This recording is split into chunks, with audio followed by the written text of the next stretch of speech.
The Warp Effect, episode 12, the finale. We made it, y'all. It's been, honestly, like, I know that I've missed a week or two here and there, but it felt short in a way. Does that make sense? Like, it didn't feel like 12 episodes. And I feel like it's because there's so many characters and we focused on all of them and we've been able to give them screen time. Again, it's such a big cast and they've done it so well. It's been great. So it'll be interesting to see how they wrap things up, especially with the whole, mom thing and all the plot twists and everything that's happened. And it seems like Alex is going to be going back, obviously, which is great. And hopefully we can fix things and see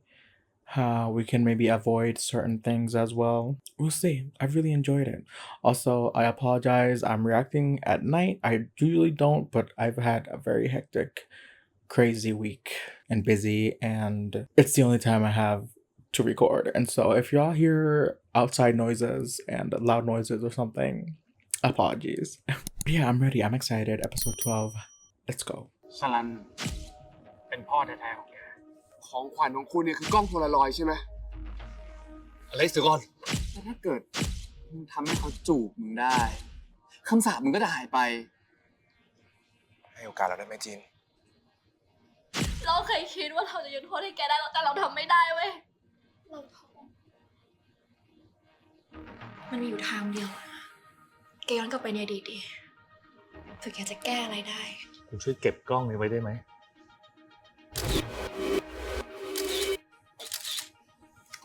ผมขอถ่ายรูปคุณกับกล้องนี้ได้ไหม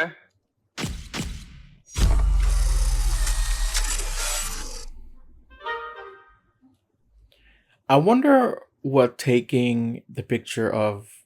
his biological father, what that does. You know what I mean? Unless that was the trigger for him to go back.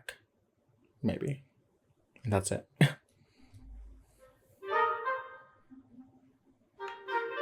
เฮ้ยกลับมาแล้วกลับมาจริงๆด้วยเฮ้ยปูกลับมาแล้วอะไรก็เป็นอะไรของแกกลับมาจากไหนหรอชีวิตนี้ทุกคนจะไม่ได้เจอปูอีกแล้วอ่ะยังไงยื่นขออยู่นี่โอ้ยปูยังไม่ตายก็ปูยังไม่ตายนั่นแหละโอ้โหนี่ตูนเป็นอะไรใช่ไหมเนี่ยโอ้ยปูอะไรของแกวะเนี่ยปูฟังผมเลยนะเดี๋ยวล้างจานเนี่ยผมล้างเองปูเนี่ยไปนั่งพักให้สบายๆเนาะไปปูอะไร It's like, what happened? What the hell? ทำไมไม่รีบไปงานปาร์ตี้ล่ะไม่เป็นไรปูเดี๋ยวล้างจานเสร็จก่อนเราค่อยไปก็ได้ปูไปนั่งพักให้สบายเถอะไปนั่งชิวๆเนาะหรือว่าปูจะนั่งดูหนังโป๊ก็ได้นะเลือดจะได้สูบฉีดร่างกายจะได้แข็งแรงอยู่ไปนานๆเลยเฮ้ยแกรู้ได้ไงแหมปูกำแพงบ้านเราเนี่ยทำอะไรผมรู้หมดแหละไปเลยปูไปผมรักใจกลับมาแล้วเว้ยไอ้อุ้ยโอ้โหไม่ต้องซ่อนหรอกกูรู้นะว่ามึงเนี่ยแอบพ่อซ้อมกีตาร์อยู่อะมึงรู้ได้ไงคุณพี่มึงนะมึงปิดอะไรกูไม่ได้หรอกแต่ที่มึงเล่นเมื่อกี้เนี่ยเก่งมากเลยนะเว้ยนี่มึงเป็นอะไรเนี่ยอยู่ๆเข้ามาชมไม่มีอะไรกูแค่อยากจะบอกมึงว่ากูภูมิใจในตัวมึงนะ It's like, who are you? มึงเนี่ยไม่จำเป็นต้องทำตามที่พ่อต้องการก็ได้นะเว้ยเราสองคนเนี่ยไม่จำเป็นต้องเป็นหมอก็ได้มึงอยากจะเป็นร็อกสตาร์ใช่ไหมมึงก็เป็นไปเถอะแล้วสักวันหนึ่งเนี่ยน้องของกูเนี่ยจะกลายเป็นตำนานอะไรของมึงเนี่ยเวอร์ไปละดิคือทำไงไปปาร์ตี้มึงก็ไปเลยไปกูไม่บอกพ่อหรอกกูไม่ได้เวอร์เว้ยชมจริง This is sweet. ถ้าเกิดมึงมีอะไรเนี่ยมึงบอกกูได้เสมอนะ Because they were kind of estranged, right? Because Alex had moved out. He was busy with work and stuff like that. รักมึงนะไอ้ Oh.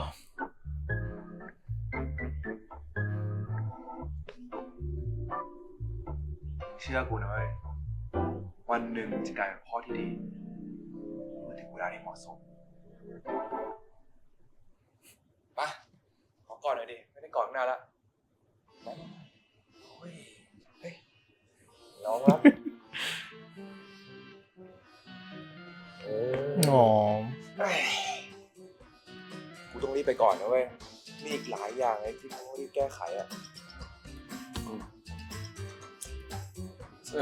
รักมึงนะ อะไรของมันวะ ใครจะอยากเป็นพ่อ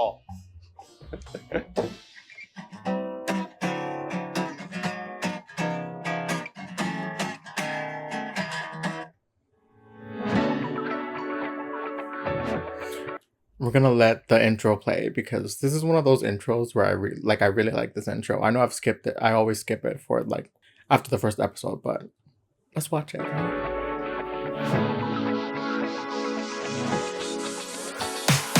Sweet but naughty, pimples on the cheeks. I bet you taste like berries, so how could it be? Oh yeah, hella cute in the daylight, all over me after midnight. Oh yeah, you got me so hooked on you.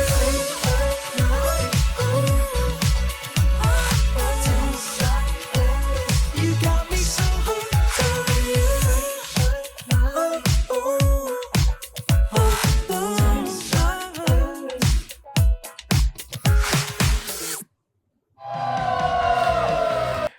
Plus, it's Gawain, so.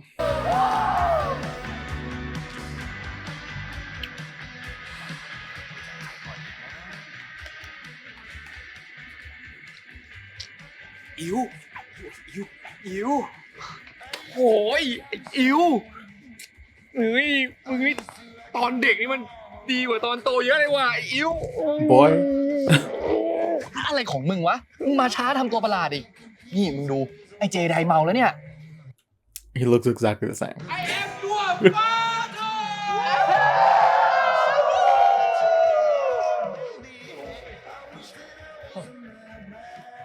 อิวเดี๋ยวขอลองอะไรอย่างนึงดิมึงยิ้มนะมึงยิ้มไว้ อะไรวะ ไอ้ยืนนี้แหละ ถ่ายรูปเหรอ มาดิ มา1 2 3 กูหล่อปะเนี่ย เฮ้ยลูกปกตินะเว้ยไอ้อิวกูกลับมาแล้วไอ้อิว อะไรของมึงวะ กูกลับมาแล้วไอ้อิวดูลูกปกติแล้วเฮ้ยอิวชอบอิวอ่ะ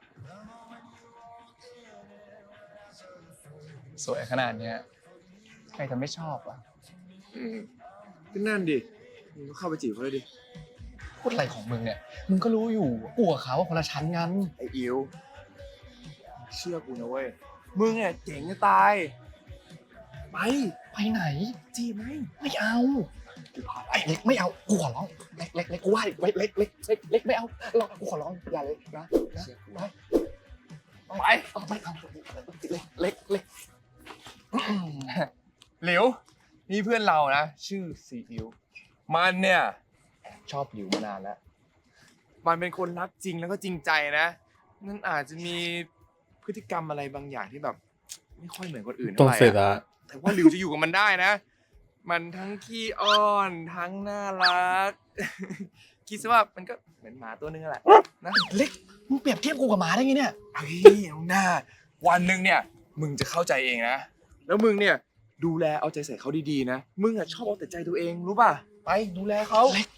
อะไรของมึง คุยกับเขาไปกูไปก่อนนะฝากเพื่อนเราด้วยนะ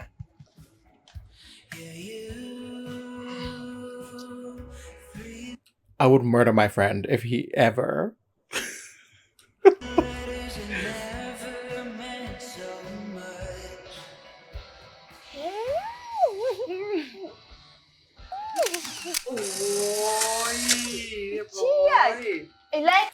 No, because like the contrast between the Molly of the past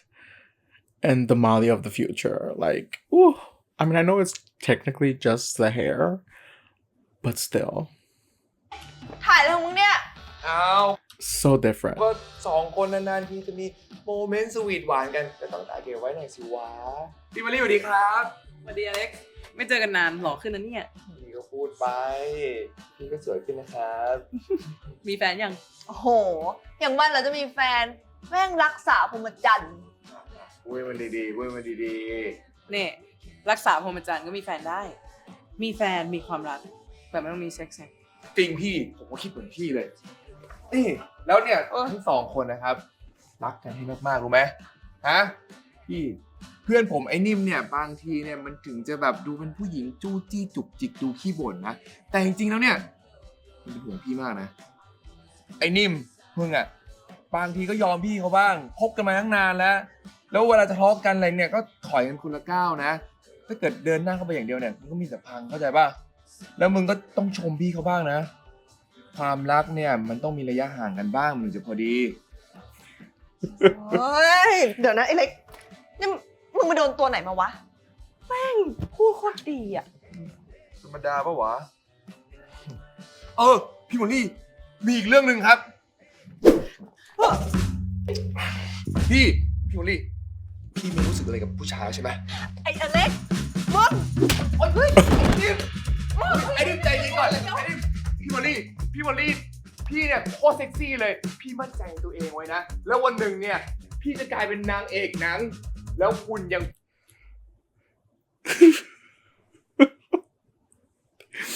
Listen, I know what Alex is trying to do, you know? He's trying to prevent the future things from happening, you know? Do it early, but like, boy, that kiss was not consented. Jesus Christ. พี่หน้าอย่างพี่เนี่ยโคตรสวยโคตรเซ็กซี่พี่ท่องเลยนะว่ากูสวยพี่ผมขอถ่ายรูปพี่ไว้หน่อยนะวันหนึ่งเนี่ยพี่จะเข้าถึงตัวยากผมขอถ่ายไว้เลย1 2 3 Okay.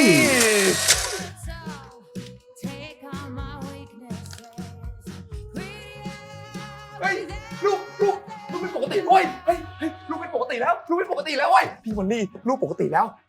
ลูกปกติแล้วเว้ยลูกเป็นปกติแล้วเว้ยเฮ้ยลูกเป็นปกติแล้วเฮ้ย Psychiatric hospital. That would be me if I were with the friends. I'm like, you need to go. ลูกปกติแล้ว แต่มึงมันไม่ปกติแล้วไงอะไรวะ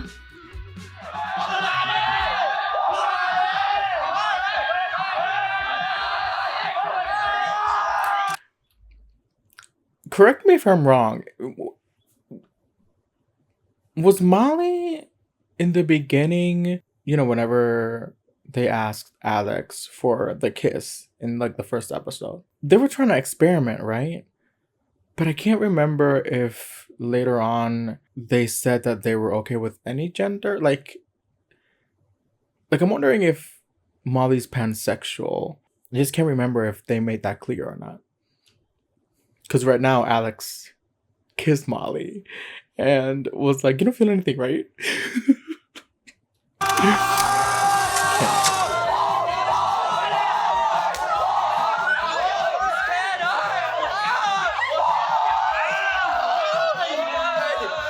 ไอ้อามี่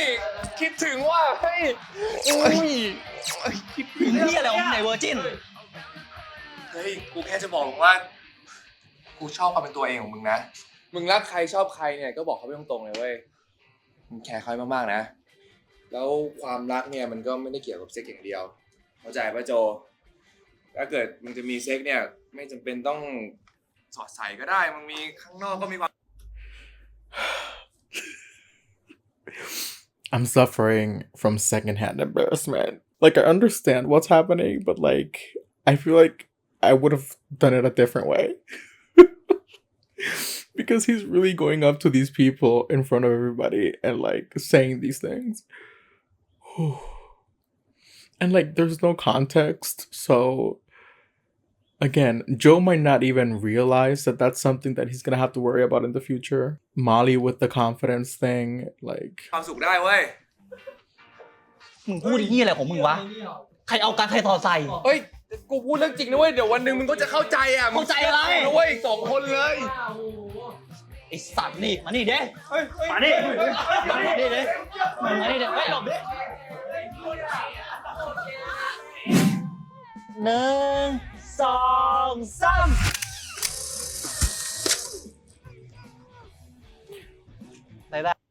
Was this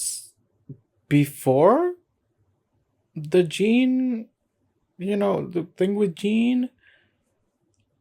Or is this like rewriting, like changing what happened completely? Like he didn't make it to Gene because he maybe skipped that? I don't know. ได้นะจ๊ะบ๊ายบายนะจ๊ะ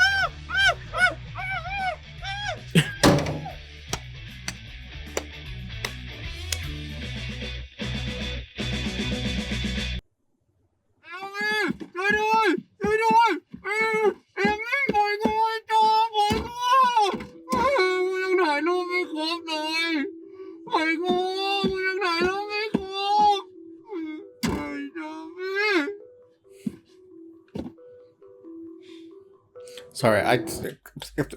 I literally can't stop staring at the nipple. It's just like right there.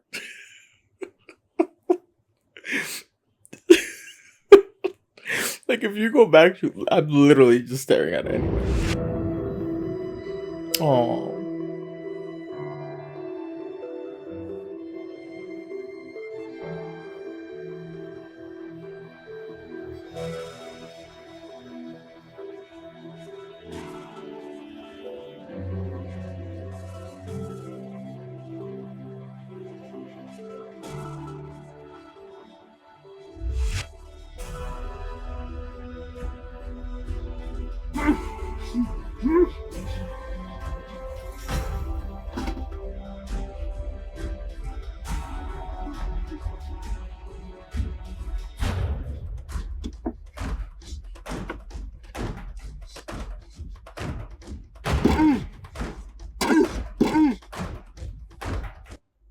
There should be literally a little thingy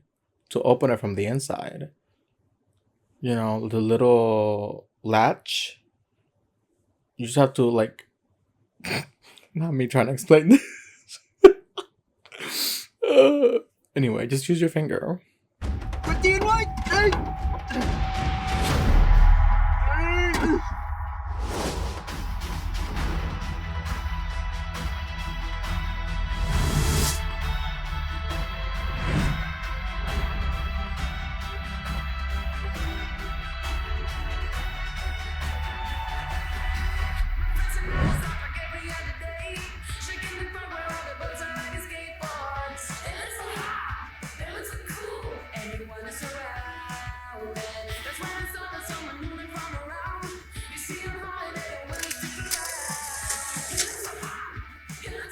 So I guess the order of events switched because he decided to go to Army and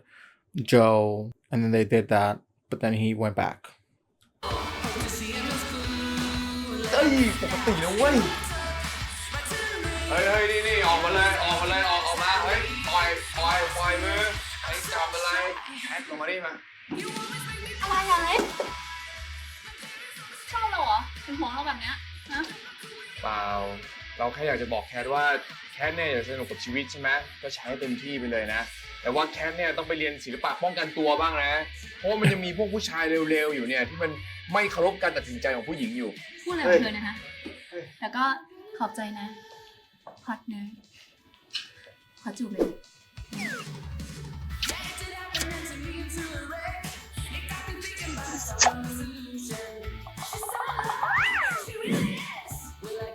Oh my god. จีนเดี๋ยวก่อนนะจีนมันไม่ใช่นะจีน เฮ้ยเดี๋ยวเฮ้ยเธอถ่ายรูปหน่อยดิ Not nerd. 1 2 3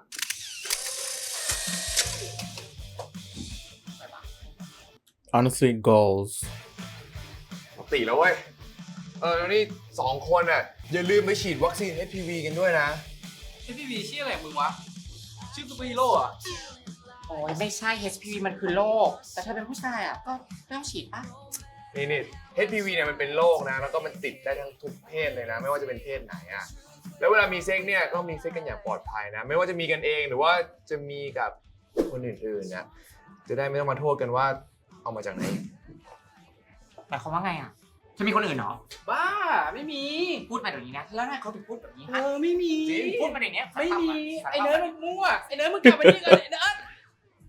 เฮ้ยข่าวว่าสั่งไวเบเตอร์มาใช้หรอวะ ไม่อยากลองใช้ของจริงบ้างหรอเสียดายของแย่เลยวะ จริง ใช่ เป็นผู้หญิงไงช่วยตัวเองอ่ะจะไปสนุกได้ไงถ้าอยากฟินเลยนะมันต้องให้ผู้ชายช่วย ใช่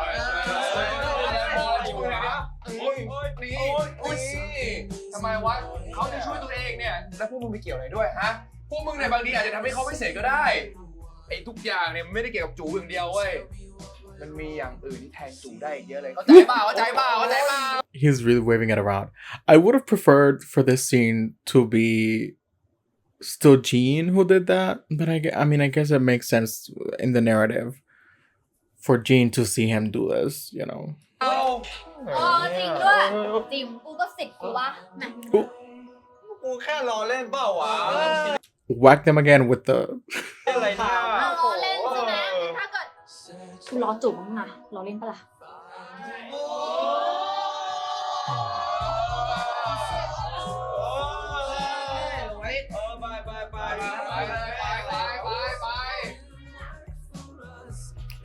he really said smack smack.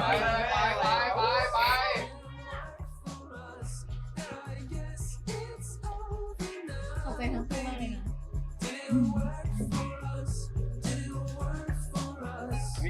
จีนไอ้จีน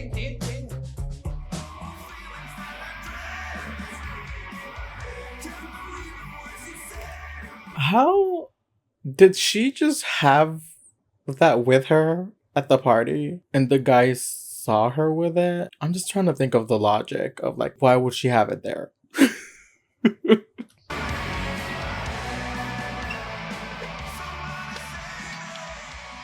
เฮ้ยจีนคือว่าเมื่อกี้อะเราไม่ได้ตั้งใจจะจูบกับแคทนะเขาเมาแล้วเขามาจูบเราเองอะ จะจูบไม่จูบมันก็ไม่ใช่เรื่องของเรา มันก็ใช่แต่ว่าเราแคร์จีนไง เราก็กลัวจีนจะเข้าใจผิดอะ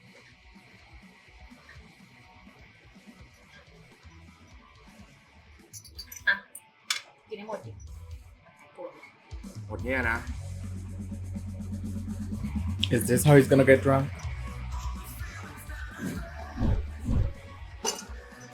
เฮ้ย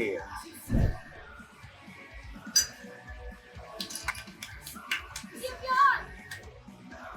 ไปเราไปเต้นกันดีกว่า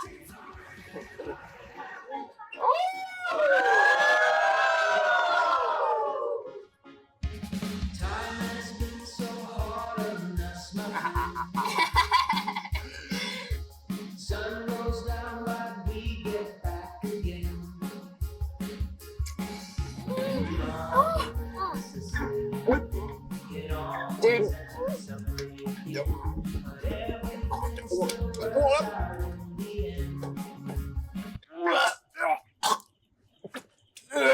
Oh God. Oh.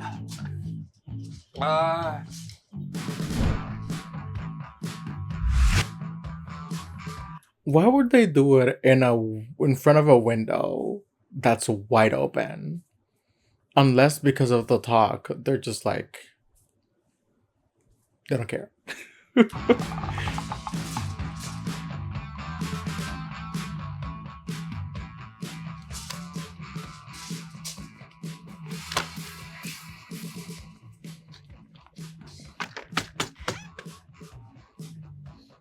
I mean, ฉี่ก่อนนะครับ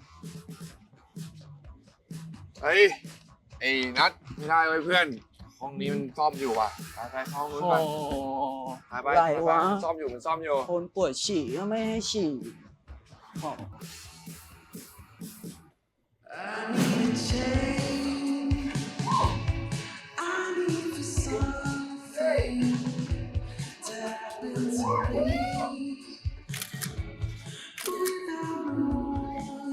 เฮ้ยหยุดเลยนะหยุดเลยเฮ้ยหยุดเ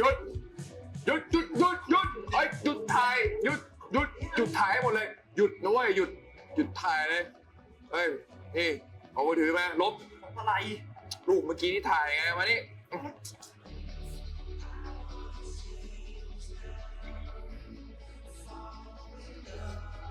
เรียบร้อยเราจะทำอย่างนี้อีกรู้ไหมคนหนึ่งเนี่ยเขาโดนให้ออกจากโรงเรียนได้นะรู้เปล่าลบด้วยเนี่ยลบยังลบให้หมดเลยนะ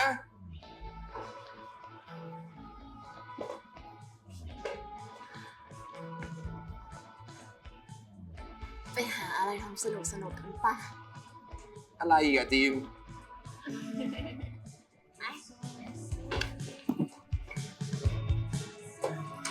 ขึ้นไปทำอะไรบนนั้นน่ะค่อยๆเดินไปดีเดี๋ยวล้ม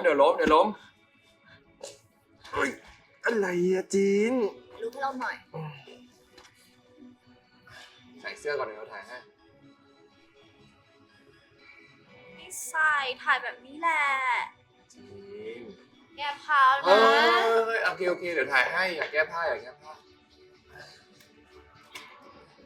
นะ1 2 3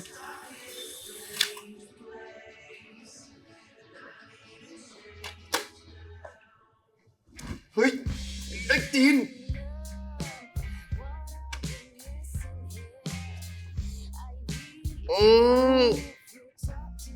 จีน เราเป็นคนแรกให้เอาปะ This is a big change from the other timeline, I guess you could say. ไม่เป็นไรนะเราไม่รีบ แต่วันนี้เราพร้อมมากเลยนะไม่วันนี้เนี่ยจีนยังไม่พร้อมนะจีนเมามากเลยรู้ไหมเนี่ยเราไม่อยากให้จีนทำอะไรโดยที่มาเสียใจทีหลังนะเราอยากให้ครั้งแรกของเราเนี่ยพิเศษแล้วก็มีสติด้วยกันทั้งคู่ แต่คืนนี้จีนพร้อมที่สุดออกมา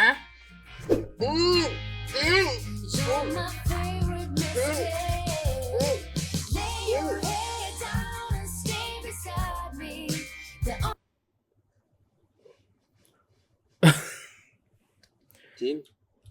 Listen, I feel like I would have preferred if they kept this situation the same as before, with Jean asking Alex, both of them sober, to be each other's first. And then for it to happen,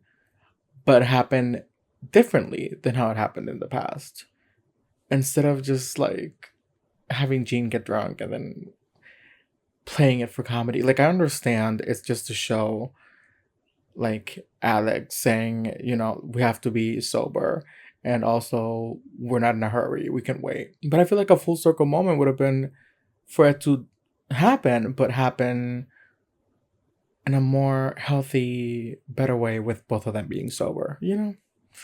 I don't know. I guess there's the whole celibacy thing, ring thing, because he still hasn't technically, you know. But I mean, they could have tied that in with him turning 18 after midnight. Anyway. จีน I'm trying to rewrite the finale.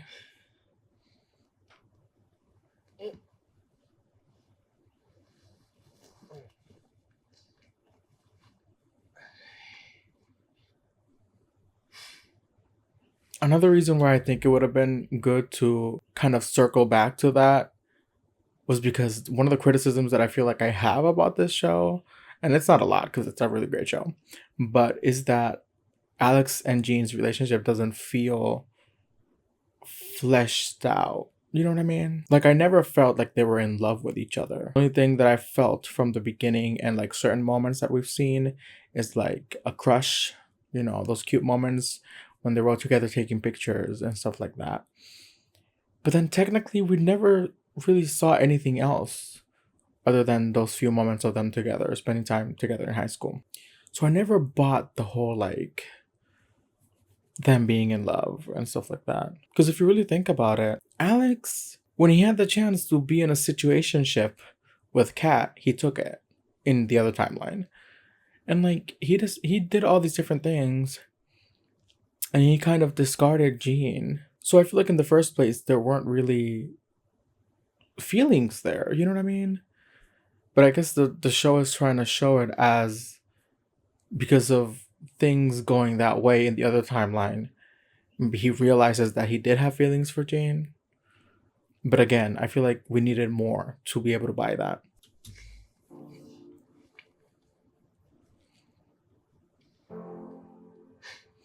We did it.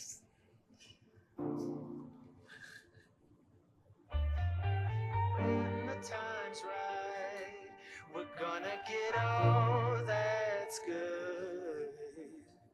When the time's right,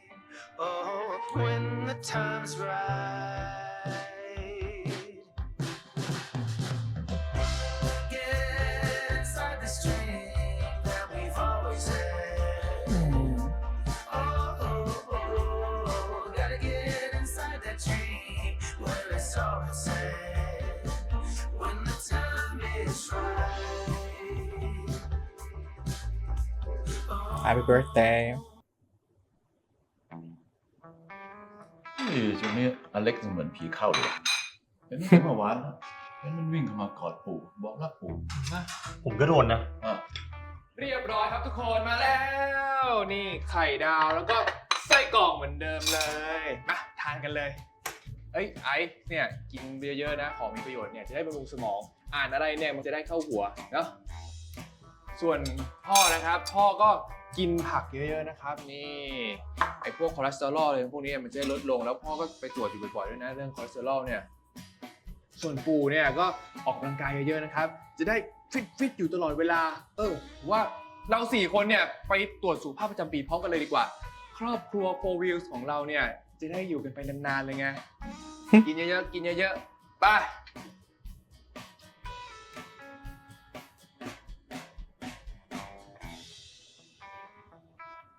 อ๋อ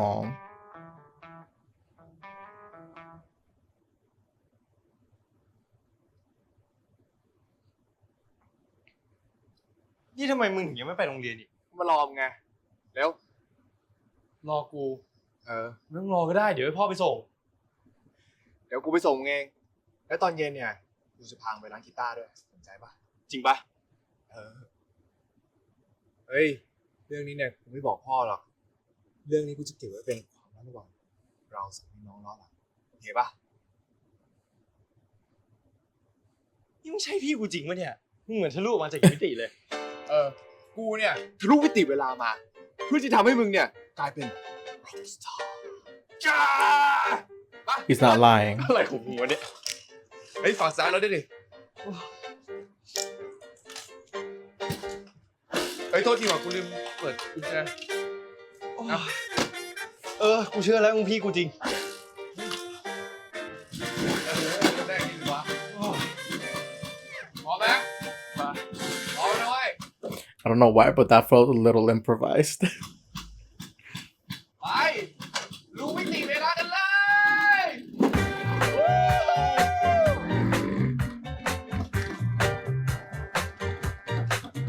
When I wake up early in the morning, and when I come home at night. ไอ้อิวไอ้นิ่ม เฮ้ย อะไรของมึงเนี่ย เป็นบ้าอะไรของมึงเนี่ยฮะ อยู่ดีๆก็มารักกูเลยตอนนี้ ดีใจไงที่พวกเรา3คนเนี่ยกลับมาเป็นเพื่อนสนิทกันอีกครั้ง You haven't stopped being best มึง friends. เป็นบ้าอะไรของมึงวะ กูกับมึงก็สนิทกันอยู่แล้ว ยกเว้นไอ้นิ่มนะ มันยังโกรธมึงอยู่เรื่องพี่มอลลี่อ่ะ เฮ้ย กูขอโทษนะเว้ย แต่นี่กูทำเพื่อมึงเลยนะ กูเนี่ยจะพิสูจน์ให้มึงเนี่ยเห็นว่าพี่มอลลี่กับมึงจะฝ่าฟันอุปสรรครักไปได้ทุกอย่าง แล้ววันหนึ่งเนี่ยนะ มึงกับพี่มอลลี่จะสร้างครอบครัวก็มีลูกด้วยกัน เฮ้ยมึงพูดบ้าอะไรของมึงเนี่ยสร้างครอบครัวมีลูก กูเกลียดเด็กจะตายกูจะไปมีลูกได้ไง และอีกอย่างนะเว้ย กูกับพี่มอลลี่เป็นผู้หญิง กูเนี่ยแหละ จะเป็นคนบริจาคสเปิร์มให้มึงเอง มึงเนี่ยไม่ต้องไปขอใจอาร์มี่หรอกนะเว้ย อี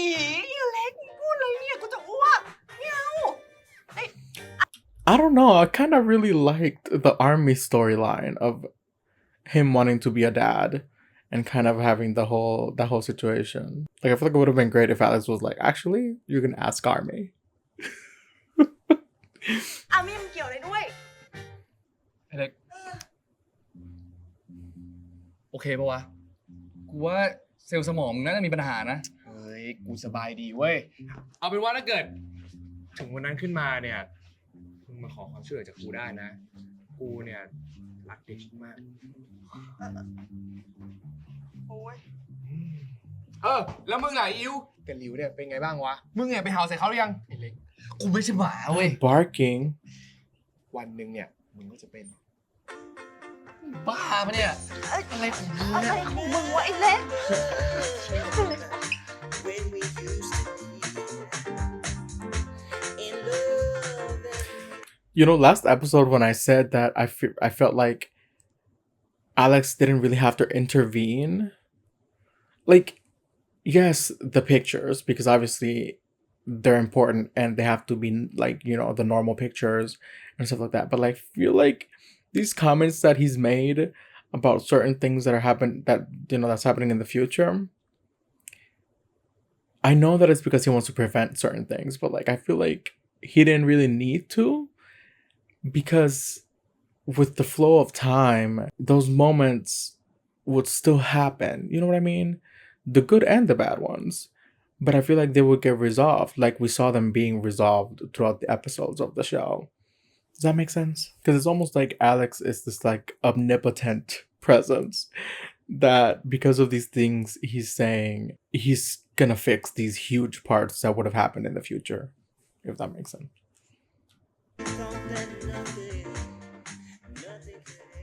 Oh, this man.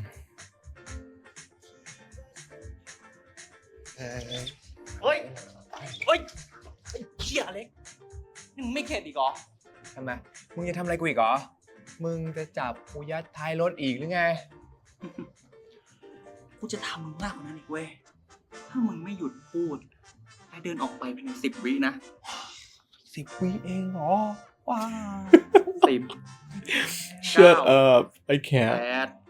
7 6 5 4 กูรู้เรื่องกับโจนะ รู้แหละ Nah, รู้แหละ you. มึงอย่าไปเลยนะเว้ย เฮ้ยมึงใจเย็นก่อนนะเว้ยใจเย็นก่อนคือกูไม่ได้จะมาขู่หรือจะมาแฉอะไรมึงนะเว้ยแต่ว่ากูจะมาเตือนมึงคือกูเห็นมึงกับโจที่งานปาร์ตี้นะกูเนี่ยไม่ได้อะไรแต่ถ้าเกิดคนอื่นมาเห็นเข้าเนี่ยเขาจะไปพูดต่อแล้วมึง2 คนเนี่ยจะซวยเอามึงเนี่ยอยากจะทำอะไรมึงก็ทำไปเลยนะมึงไม่จำเป็นต้องบอกใครก็ได้ว่ามึงเป็นอะไรบอกให้มึงพร้อมก่อนแล้วกัน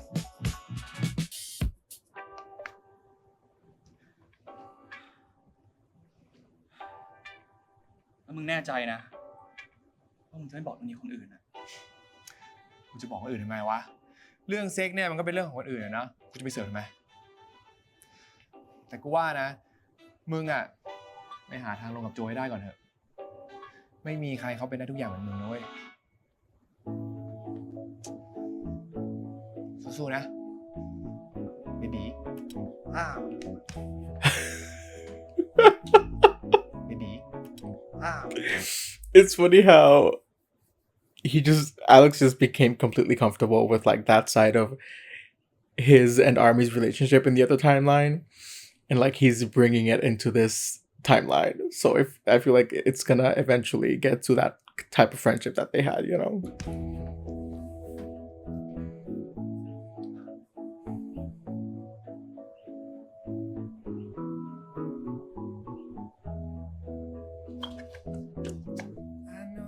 Just gone away. I keep thinking about that. จิม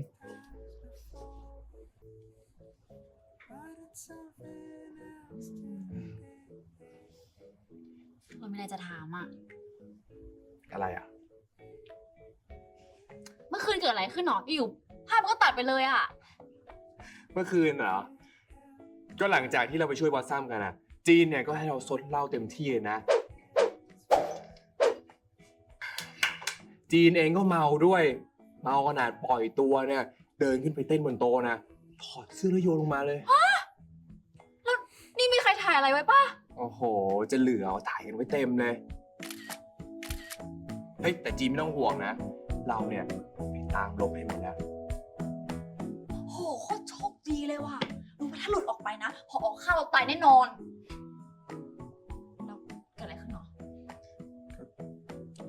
นั้นเราก็แบบ Kiss ได้กันเหรอ ไม่ใช่คือเราก็แค่จูบกันนะแต่ก็เกือบจะมีอะไรกันนะจีนแล้วก็หลับไปซะก่อนนะ น่าอายนะเนี่ย ไม่น่าเชื่อเลยอ่ะ เราไม่มีสติขนาดได้ไงอ่ะ ไม่เป็นไรหรอก แต่ว่าเราเนี่ยเฝ้าจีนทั้งคืนเลยนะ แล้วพอถึงตอนเช้าเนี่ยจีนก็ลุกขึ้นไปแบบงงๆอ่ะ แล้วก็แม่ออกไปเลย เฮ้ย แต่ว่าด้วยเกียรติของเราเนี่ย เราไม่ได้ทำอะไรจีนเลยนะ อ๋อ แน่ยังไง เอาให้แน่ทำหรือเปล่า จริงๆ แล้วเราก็ แกทำงานเล็ก แกทำอะไร ไม่ได้ทำอะไรเราก็แค่ แกทำอะไร เราจ้องหน้าจีนทั้งคืนเลยอะ Creepy. จีนเมาแล้วก็ Edward, is that you? Let me stop. It's really sweet though. It's sweet. It's creepy, but it's sweet. Like in the context of the show. หลับไปก็น่ารักดีนะ Oh.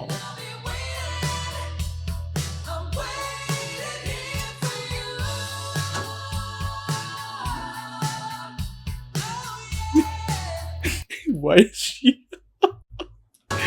Dude, that her checking on the freaking luck. You see, I would have liked more moments like this of them.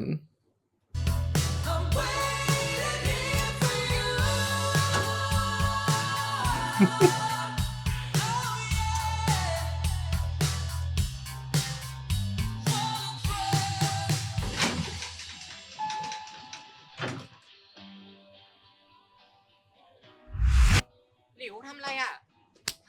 เอาชาฉวยโอกาส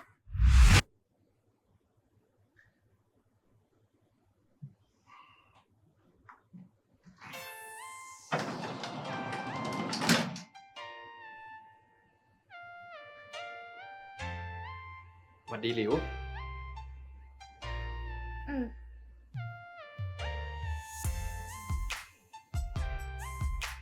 เรื่องปาร์ตี้เมื่อคืน หยุด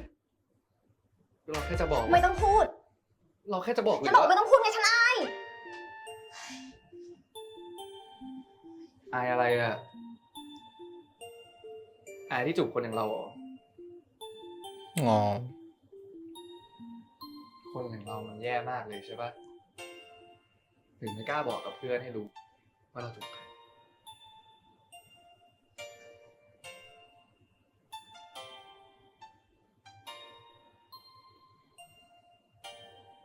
นายก็ดูดิ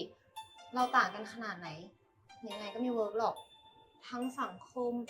รสนิยม ความชอบ ไม่เหมือนกันสักอย่าง รู้ได้ไง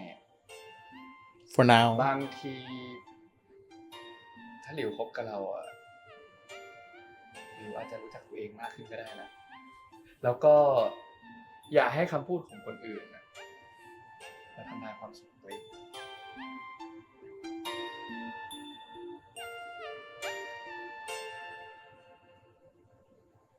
Okay, sweet talker.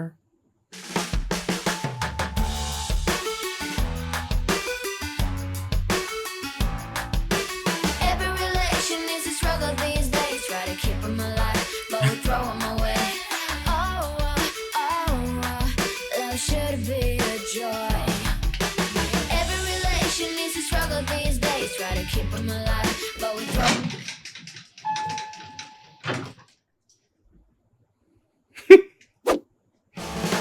Oh. Every relation is Progress. I love that they're just walking in anyway. They're like, okay, let's go. struggle these days. Try to keep โอ้โหจิ๋วแต่แจ๋วจริงเนี่ย ยอม Every relation is a struggle these days. Try to keep them alive, but we throw them away.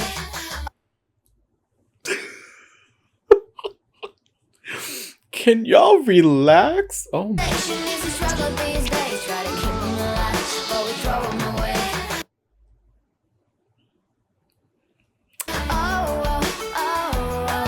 Love should be a joy. So this is the kind of energy we're gonna be getting in OnlyFriends, right?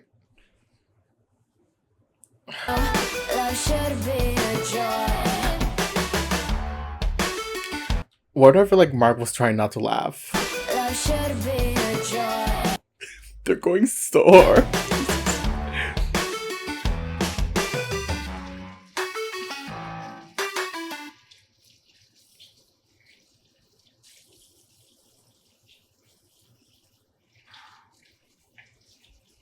Oh, อย่ามีอะไรของมึงเนี่ยเดี๋ยวคนอื่นไม่เห็นก็ช่างมันดิโจตอนนี้กูว่ากูพร้อมแล้วนะที่จะเปิดตัวมึงคบกับกูอ่ะ Oh? มึงแน่ใจใช่ปะมึงไม่ได้โกนอื่นนินทามึงใช่ปะนอกไหนจะแคทอีกมึงเขาก็มีทางของเขาเว้ยกูก็มีทางของกูว่าชีวิตมันสั้นเกินกว่าที่จะฝืนเป็นอะไรที่เราไม่ได้เป็นว่ะนะ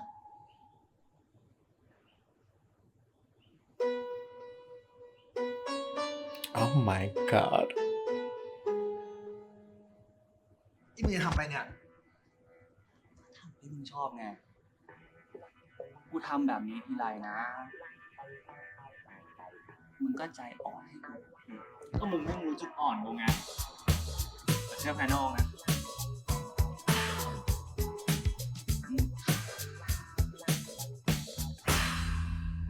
He really said we're only humping today.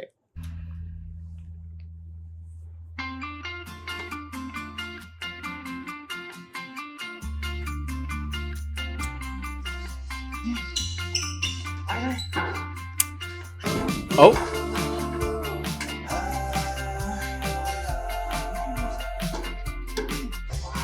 I'm not so eager to testify why I've been living inside a lie. Somehow it's easy to run and hide. I'm not the asking kind. Ooh.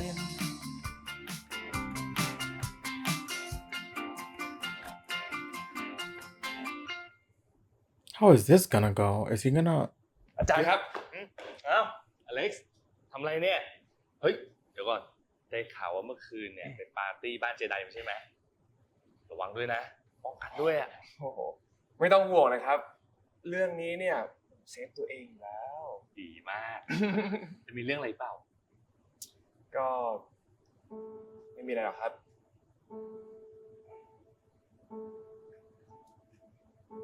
แค่อยากจะบอกอาจารย์ว่า ไม่ว่าจะเป็นอะไรที่อาจารย์รู้สึกอยู่เนี่ยมูฟออนไปได้แล้วนะครับ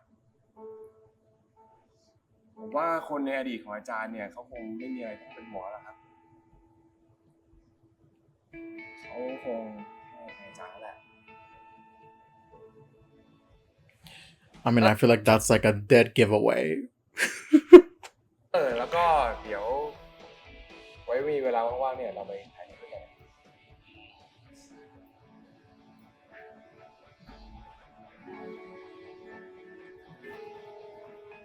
Oh.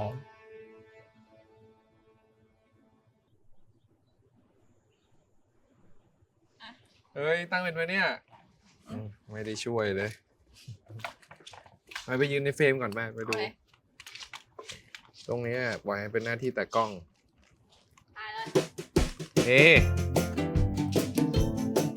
Oh, this is from the intro. If there is something we need, it's a leap of faith. A step away from the comfort zone and be a little brave. So take a look around you. Oh. How far can you see? How far do you think you can run? Standing on your knees. It's a beautiful world out there. Just don't pass on the dare. If you have the will and a moment to spare, it's a beautiful world out there. It's a beautiful world out there. Cute.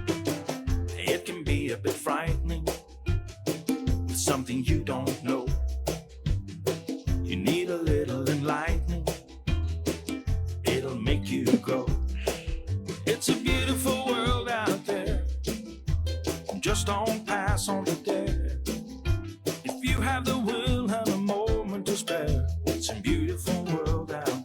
Not I am already acting. Let me stop.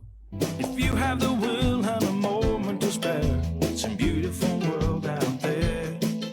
It's a beautiful world out there. Oh, it's a beautiful world out there.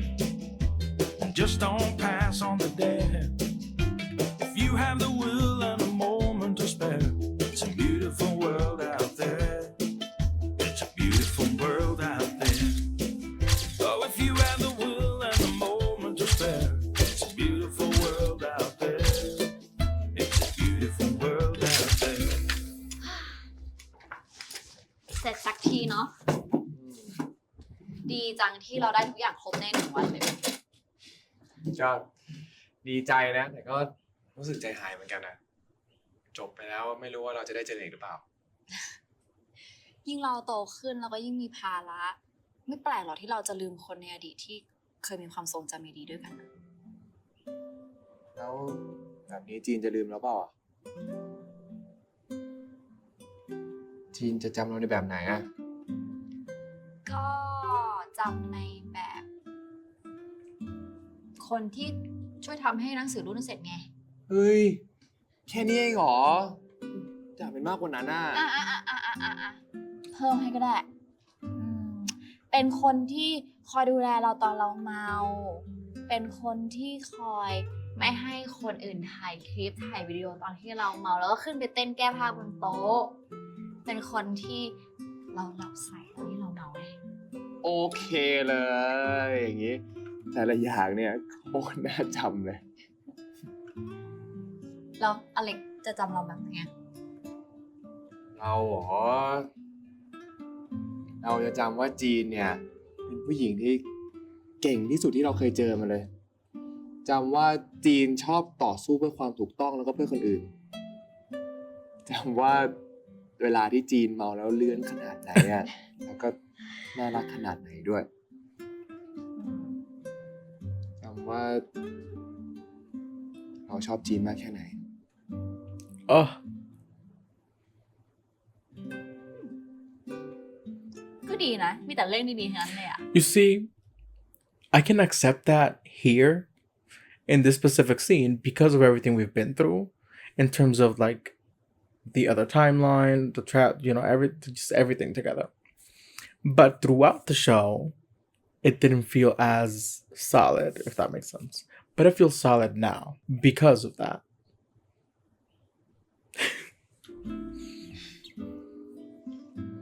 แต่ว่าเราก็อยากสร้างความทรงจำใหม่ๆให้เราสองคนนะ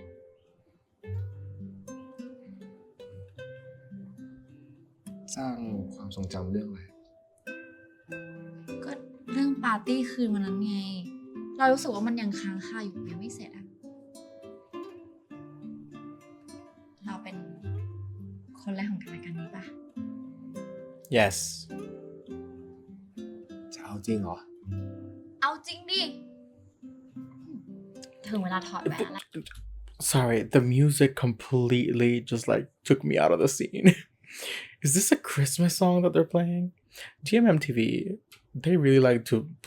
put Christmas songs in some of these shows that really don't go with like what's happening. กันนี้ปะ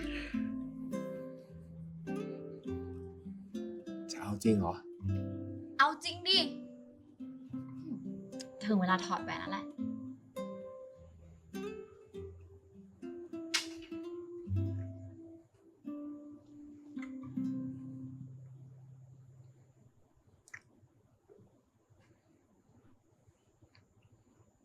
In this room? I mean...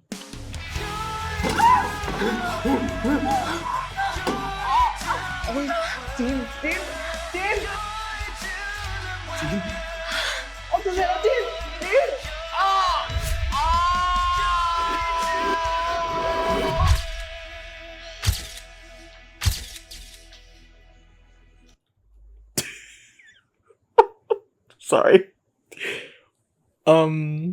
Okay. Now we're in the future again. That was an interesting choice. Again, I feel like it would have been great to have it be like more romantic and more. But anyway. I wonder if now in the future, because they flash forward him That was weird though, because I guess it didn't have anything to do with the camera. It was more like he did the deed and that switched and made him go to the future again. So I wonder if I feel like he's gonna be with Jean, right? Like I wonder if they have a kid because of that. เล็กทำไมทำหน้าแบบนั้นน่ะนี่งานพรีเมียร์นะเนี่ย งานพี่เมียหนังใครอะ หนังเราไง หนังเรา จะไม่ได้หรอเธอเป็นคนถ่ายส่วนเราเป็นคนเขียนบทกำกับไงอะไรเนี่ยเป็นไรนี่ฮะ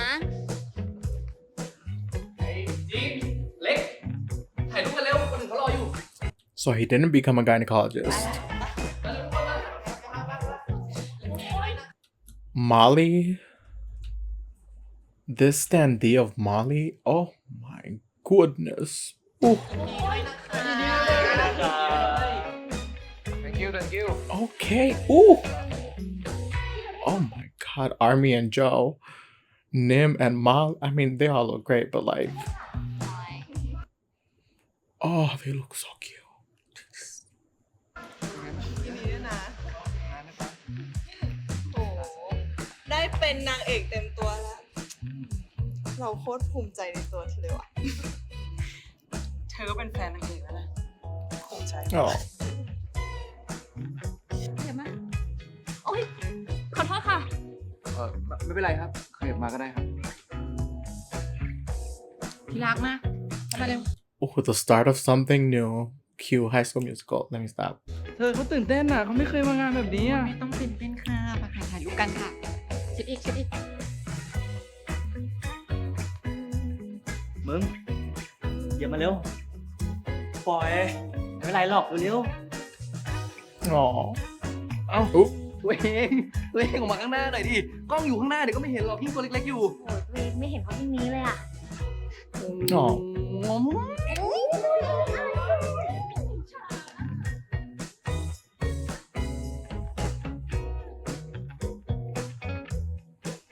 The only unrealistic thing about this show, I mean, apart from obviously the whole time travel thing, is the fact that all these people still kept in touch. Like, were around each other's orbit throughout all this time. You know what I mean? I feel like it's really common to just completely, maybe not completely, but like lose contact with most people. There's always one or two maybe, but...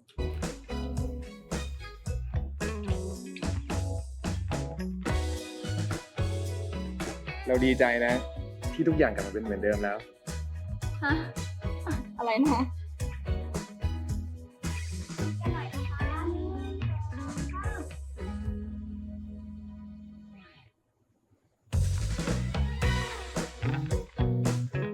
Boy?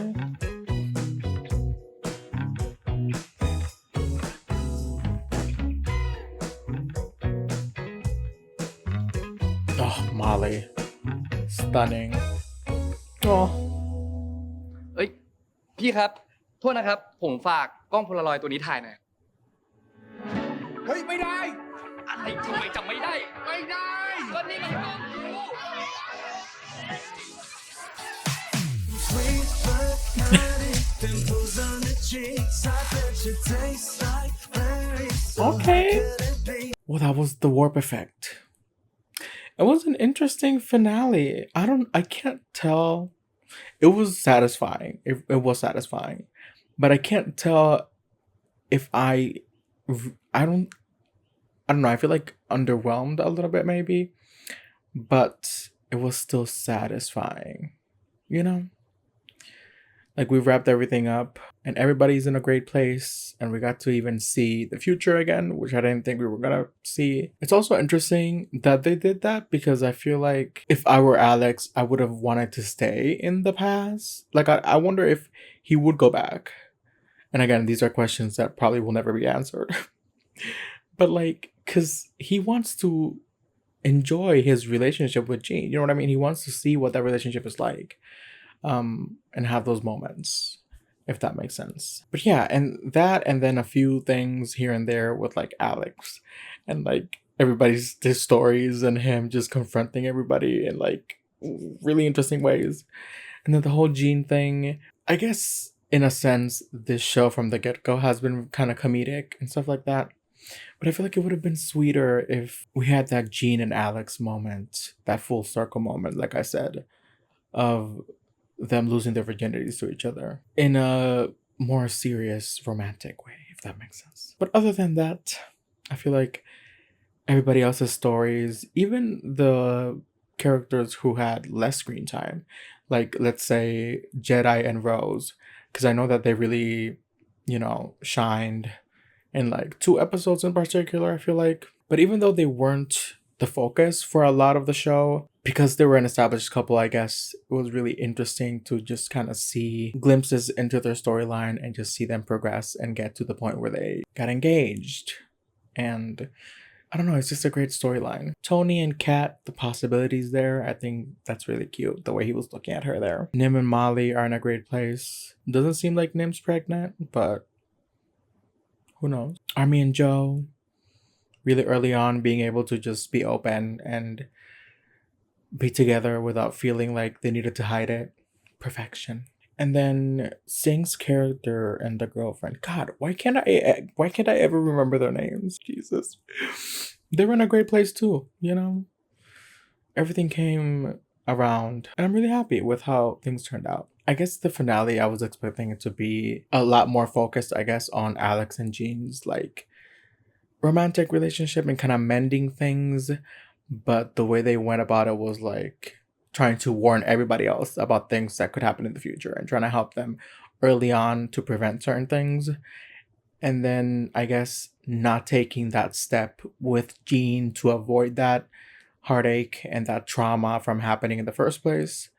And obviously have her get pregnant and stuff like that. And just have it happen in a different way, which was the classroom situation. Craziness. It was fun. It was a fun journey. I really enjoyed the conversations we had, the themes, and the topics that we were discussing in this series. It was a very diverse cast with a bunch of different demographics. We had gay, trans, non-binary, female empowerment. Like, we just had a lot of great topics that I feel like are really important. And it was a great journey. If you guys enjoyed this reaction, give it a thumbs up. Comment down below what you thought of the Warp Effect, episode 12. Subscribe for more content. Until next time, I'll catch you guys in the next reaction. I like 'em sweet but naughty, pimples on the cheeks. I bet you taste like berries, so how could it be? Oh yeah, hella cute in the daylight, all over me after midnight. Oh yeah, you got me so hard.